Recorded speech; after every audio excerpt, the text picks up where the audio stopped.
Fera chega para mais um Sons da Aprovação. Eu sou Suelen Fernandes e estou aqui para te ajudar na prova do Enem. Sons da Aprovação, o podcast do Vai Cair no Enem.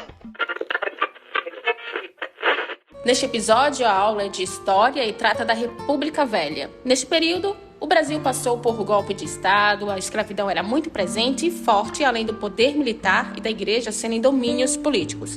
Para você entender o contexto histórico da República Velha, que ainda tinha resquícios de outros tempos, deixo a palavra com o professor Mardoc.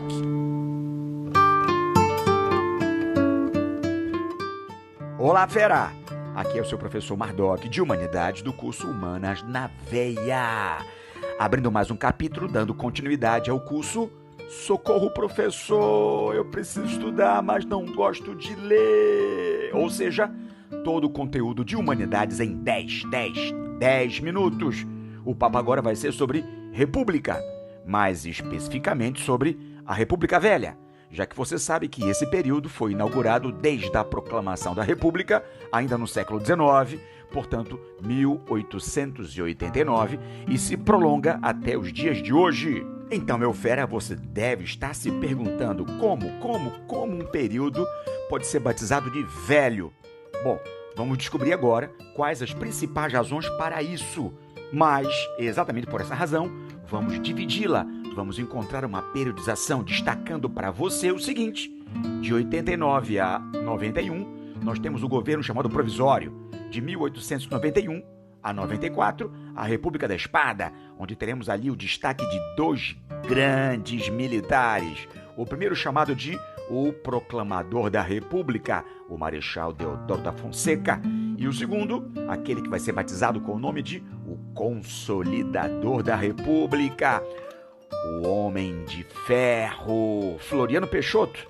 Bem, a partir de 1894 até 1930, vamos chamar o período de República Civil ou Oligárquica, ou propriamente dita, conhecida com o nome de Velha. Está preparado? Vamos começar? Se ligue, fera! Bem, meu querido, a República caiu como um fruto podre. Isso por quê, Mardoc? Simples.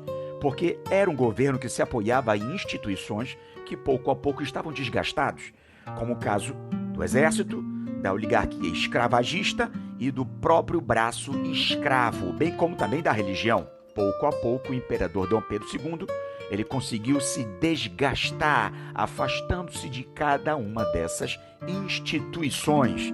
Todas elas, então, seriam chamadas de questões, no caso, religiosa, abolicionista, militarista e por aí afora.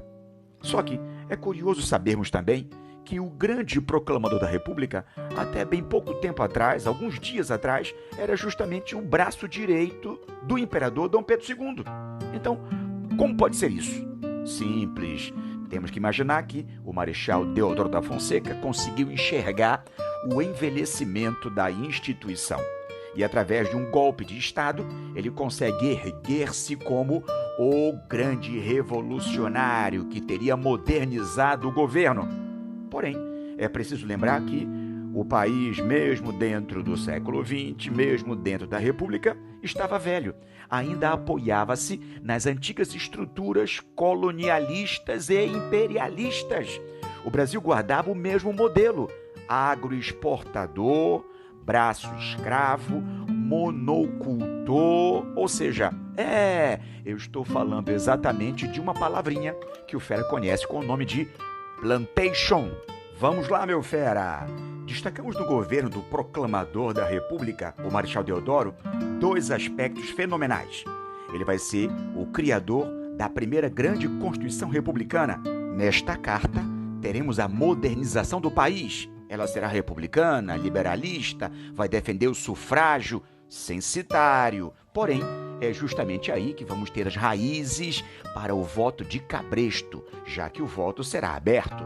Também poderemos destacar o fato de que, nessa transição do governo, teremos a rebatização de ruas, prédios públicos, todos eles agora com a valorização dos homens da República.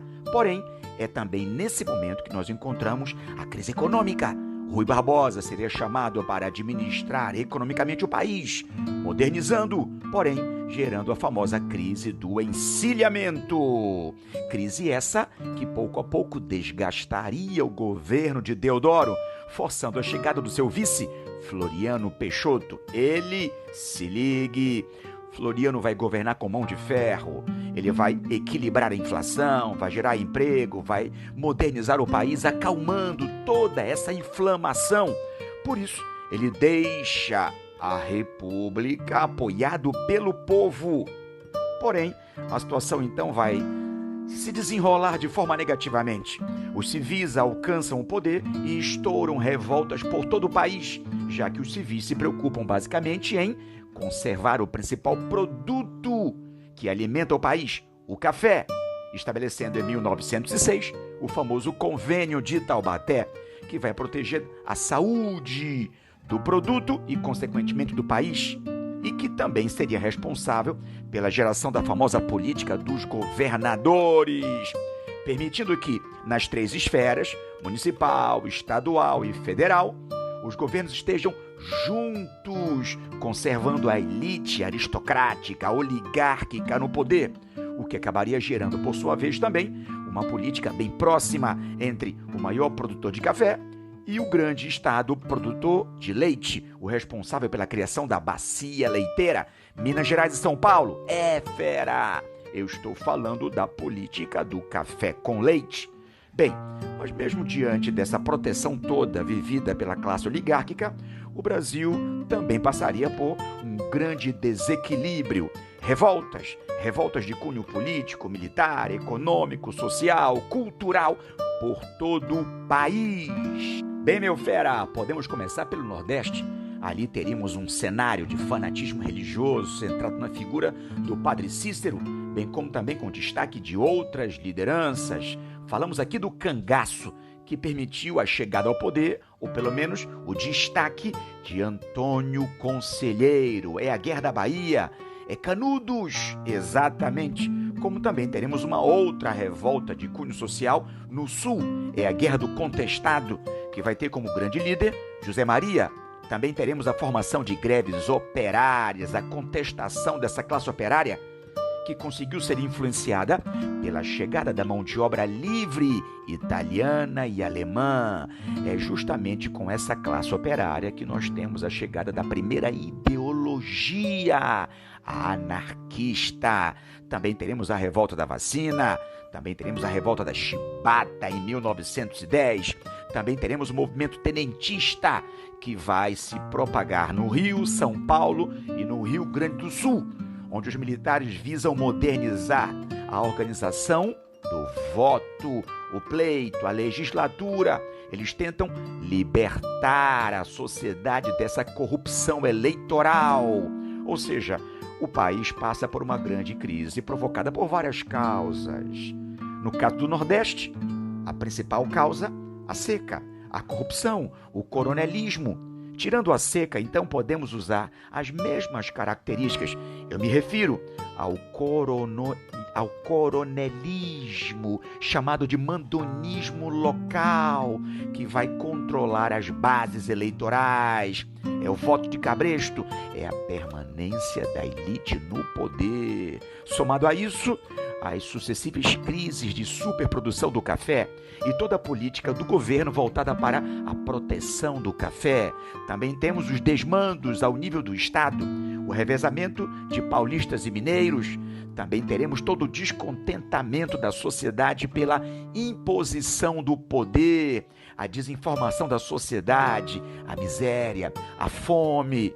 Bem, meu fera, como havia retratado anteriormente, toda essa opressão era marcada ainda pela herança colonialista e imperialista. Um grande exemplo disso é que ainda no Código Militar havia o uso da chibata, que teria sido a causa imediata da revolta da chibata, dos marinheiros, que não aceitavam ainda essa herança imperialista e escravagista. Ora, meu fera, um período bastante conturbado, marcado por revoltas em vários recantos do país, marcado pela imposição da elite e, por que não dizer também, que nesse período já sofreremos a imposição da política norte-americana, já que os Estados Unidos haviam saído como grande país vitorioso da Primeira Grande Guerra Mundial e começava, portanto, a se consolidar como potência mundial, controlando mais de 50% da economia capitalista no mundo, fera. Então, o que nós temos? Crise econômica, chamada de encilhamento, crises sociais que desembocariam com revoltas e também temos uma revolta cultural. Era a Semana de Arte Moderna, onde grandes nomes como Vitor Brecheret, Oswald de Andrade, Mário de Andrade, Tarsila do Amaral brigavam para a promoção de uma ruptura e a libertação de uma cultura genuína do Brasil. Fica aqui então meu grande abraço, fera! Humanas na veia, 10 minutos! Socorro, professor! 10, professor Mardoc. Obrigada e volte com as outras fases da República. Em fera, na aula o professor menciona a crise do encilhamento. Ela foi um período de dificuldade econômica, onde bancos ficaram endividados, a inflação estava lá no alto e o poder de compra das pessoas ia na direção contrária. O termo encilhamento faz referência ao local onde os cavalos eram colocados para apostas. Era justamente o que acontecia na economia. Jogadas econômicas que levaram o Brasil ao declínio. A República Velha é contemporânea ao livro Quincas Borba de Machado de Assis, tema da aula anterior. Se você ainda não ouviu, fica a sugestão.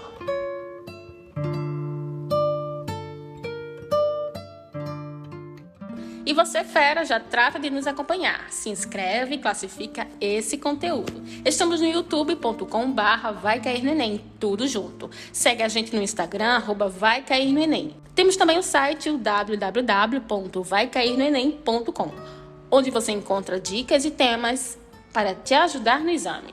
A gente recebe dicas, sugestões e críticas por esses canais. O Sons da Aprovação fica por aqui. Te espero no próximo episódio. Até lá! Sons da Aprovação, o podcast do Vai Cair no Enem.